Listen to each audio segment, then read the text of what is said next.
Hello good morning friend. तो आप सभी का फिर से स्वागत है हमारे यूट्यूब चैनल आदर्श विनय एकेडमी। फ्रेंड, तो जैसा कि आपको पता है कि इस सीरीज में हम लोग क्या करें, Patna high court special Patna high court के लिए एक टेस्ट सीरीज शुरू की है। ठीक है, इस सीरीज में हम लोग क्या करें, इस सीरीज में हम लोग सब्जेक्ट वाइज, ठीक है, सब्जेक्ट वाइज क्या करें, प्रश्नों का अभ्यास करें। जिस तरह के प्रश्न प्रीवियस ईयर में पूछा जाता है सेम हमारा वही पैटर्न और वही प्रश्न रहता है। ठीक है, आज का यह टेस्ट सीरीज नंबर हमारा कितना है, 5 है। ठीक है, विषय क्या हमारा है, हिंदी लैंग्वेज। चूंकि हिंदी लैंग्वेज से पटना हाई कोर्ट में 15 प्रश्न पूछे जाते हैं, जो हम लोग को बहुत ही कम मेहनत में प्राप्त हो जाएगा। ठीक है, तो आइए इस सीरीज को हम लोग शुरू करते हैं और देखते हैं आज का हमारा पहला प्रश्न क्या है।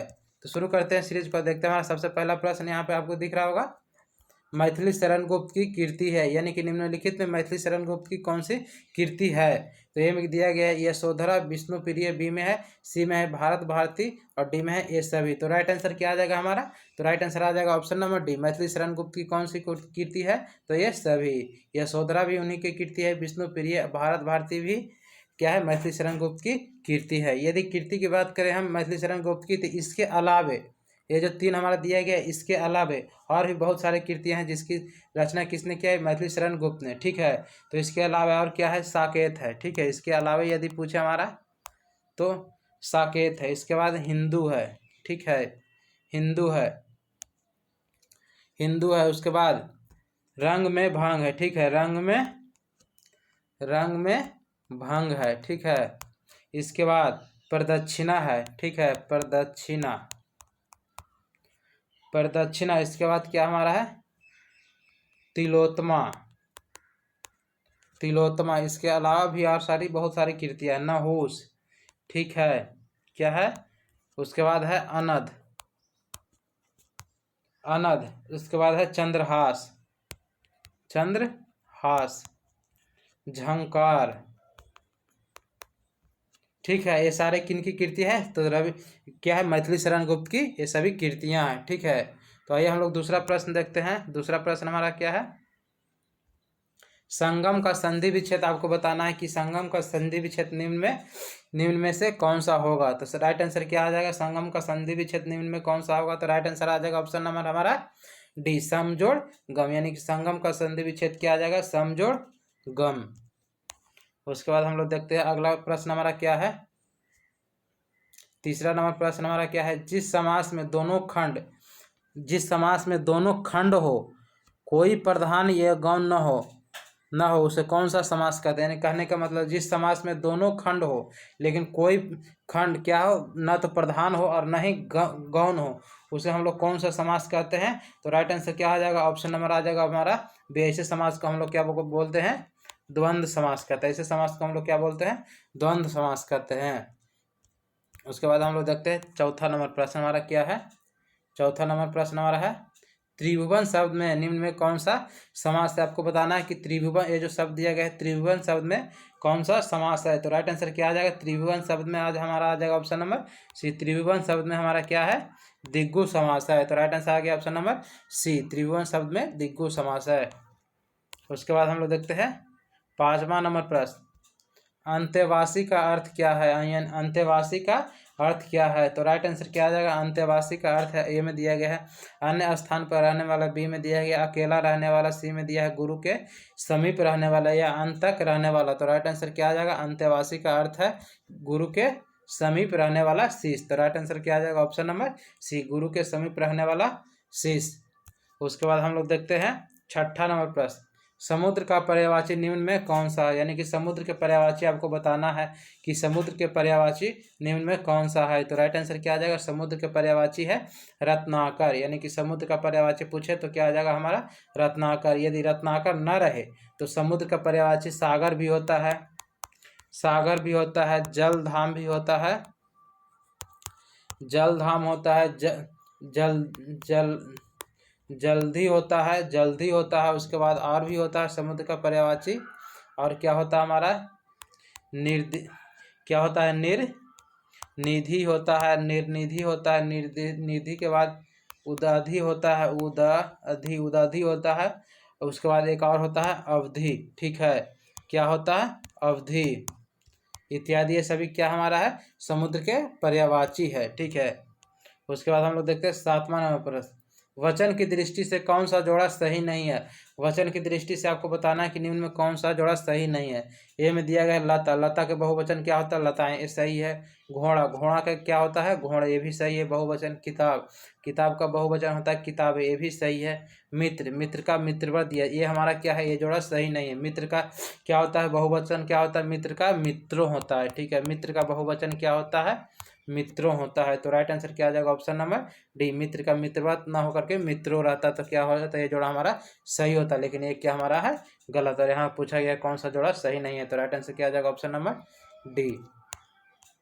उसके बाद हम लोग देखते हैं 8वां नंबर प्रश्न, जहाँ उपमान, ठीक है, यहाँ पे दिया गया जहाँ उपमान, उपमेय, विशेष, विशेष, ठीक है, संबंध हो उससे उस हो वहाँ समास होगा। यानी कि जहाँ उपमान, उपमेय, विशेष, विशेष, संबंध हो वहाँ समास होगा। यानी कि वहाँ कौन सा समास होगा, जहाँ ये सभी होगा, उपमा, उपमेय, विशेष, विशेष, संबंध होगा, वहाँ कौन सा समास हो जाएगा। तो राइट आंसर क्या आ जाएगा, ऑप्शन नंबर बी, कर्मधारय समास। तो राइट आंसर क्या आ गया, ऑप्शन नंबर बी, कर्मधारय समास। उसके बाद हम लोग देखते हैं 9वां नंबर प्रश्न क्या है, यायावर का अर्थ होगा। यानी कि यायावर का अर्थ क्या होगा, तो आपको राइट आंसर बताना है कि यायावर का अर्थ निम्न में कौन सा होगा। तो राइट आंसर क्या आ जाएगा, ऑप्शन नंबर हमारा आ जाएगा सी, एक स्थान पर टिककर न रहने वाला। यानी यायावर का अर्थ क्या होता है, एक स्थान पर टिककर न रहने वाला, इसे क्या हम लोग बोलते हैं, यायावर।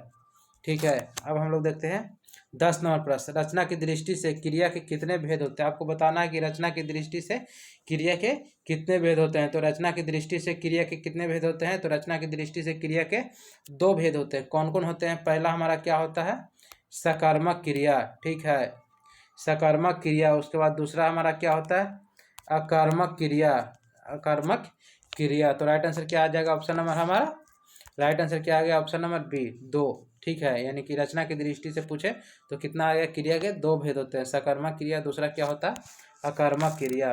उसके बाद हम लोग देखते हैं 11 नंबर प्रश्न, अशुद्ध वर्तनी वाला शब्द निम्न में कौन सा होगा। यानी कि अशुद्ध वर्तनी वाले शब्द आपको बताना है। तो राइट आंसर क्या आ जाएगा हमारा, यहाँ पे आपको साफ शब्द दिख रहा होगा, आशीर्वाद।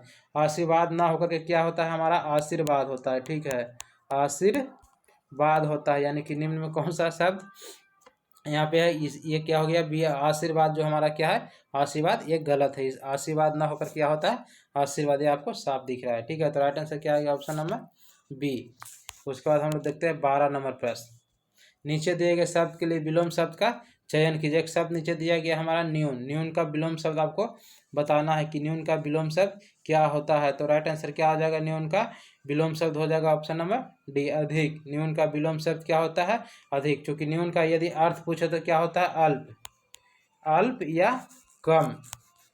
कम या थोड़ा भी हम लोग बोल सकते हैं। ठीक है, थोड़ा, अल्प या कम, ये क्या होता है हमारा, इसका अर्थ होता है। ठीक है, तो यानी कि कम का उल्टा क्या होता है, अधिक, कम का उल्टा अधिक। तो राइट आंसर क्या आ गया, ऑप्शन नंबर डी। 13 नंबर प्रश्न हम लोग देखते हैं। 13 नंबर प्रश्न हमारा क्या है, निम्न मुहावरे के सही अर्थ को व्यक्त करने वाले विकल्प का चयन कीजिए। एक मुहावरा दिया है, नाक भाव सिकुड़ाना। इस मुहावरे का आपको सही अर्थ बताना है कि नाक भाव सिकुड़ाना, इस मुहावरे का सही अर्थ क्या होता है। तो राइट आंसर क्या आ जाएगा, ऑप्शन नंबर आ जाएगा हमारा सी, घृणा करना। नाक भाव सिकुड़ाना मतलब घृणा करना। ठीक है, नाक भाव सिकुड़ाना मतलब घृणा करना। जैसे हम लोग बोलते हैं ना कि गरीबों को देखकर नाक भाव सिकुड़ाना नहीं चाहिए, यानी कि गरीबों को देखकर हमें घृणा नहीं करना चाहिए। तो राइट आंसर आ गया ऑप्शन नंबर सी।